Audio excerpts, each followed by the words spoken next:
এক সরকার গিয়ে আরেক সরকার আসতে পারে, কিন্তু ৭১কে বাদ দিয়ে কোনো রিজম, কোনো ধারণা বাঙালিরা মানবে না। সেই জন্য আমরা চাই যে অবশ্যই যে সরকারি আসুক, পালাবদল হতে পারে, যা একটা দলের মধ্যে অনেক ক্রিমিনাল থাকতে পারে, তারা নানা অপরাধ জড়িত হতে পারে, তাদের বিচার হবে, কিন্তু এই দিনকে, এই ইতিহাস কোনোদিন পাল্টানো যাবে না। সেই জন্যই আমরা মনে করি আমাদের এই গর্বের দিন 16ই ডিসেম্বর, এইটাকে আমরা বিগত দিনের ন্যায় আমরা পালন করতে যাব যতদিন বেঁচে থাকি। আমরা আগামী প্রজন্মের কাছেও আমাদের এইটা ওসিয়ত থেকে যাবে যে এই 16ই ডিসেম্বর 1971 সালে এই দেশ স্বাধীন হয়েছে, একটা স্বাধীন মানচিত্র হয়েছে, এবং এই দেশটা এই লাল সবুজের পতাকা, যে পতাকা নিয়ে সারা বিশ্ব বাংলাদেশকে চেনে, এই পতাকার জন্ম হয়েছে। এই দিনটাকে আমরা অবিস্মরণীয় করে রাখতে চাই। শত বাধা উপেক্ষা করে আমরা এই দিনটাকে আমাদের রক্তের বিনিময়ে হলেও এই দিনটাকে আমরা গর্বের জায়গায় কোনো ঘাটতি হয়ে দেবো না। এটাই আজকের দিনের শপথ।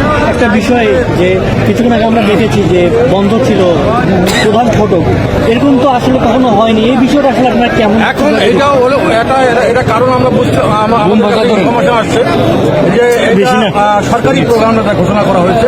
সেই ঘোষণাটা হচ্ছে আগামীকাল সকাল থেকে। হ্যাঁ, আজকে রাত্রের প্রোগ্রামটা মানে জাস্ট পরিবর্তন করে দেওয়া হয়েছে, কিন্তু সেটা জাতীয় পার্টিকে জানানো হয়নি। জাতীয় পার্টিকে অনেক এখন ভুইভোর কিছু দল আছে, ভুইভোর কিছু লিডার আছে, তারা বলে জাতীয় পার্টির 100 কর্মীও নেতাকর্মীরা এই ধরনের কথাবার্তা বলে।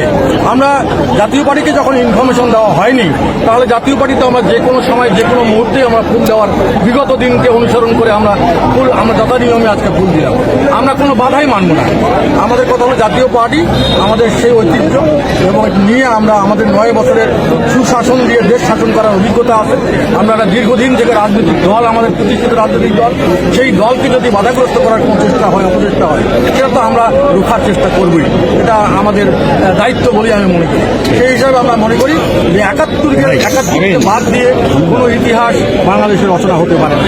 আজকে যদি লাল সবুজের পতাকা নাই থাকতো, এই স্বাধীন 55,000 বর্গমাইলের দেশ না থাকতো, কোথায় আজকে আমাদের 25-এর সেই অভ্যুত্থান কোনো জায়গা পাইতো না। হয়তোবা আমরা 25-টা অভ্যুত্থান করছি, আমরা যারা আছি হয়তোবা পশ্চিমাদের হয়তোবা জুতা পালিশ করা লাগতো আমাদের সেই দিন যদি আমরা না আছি।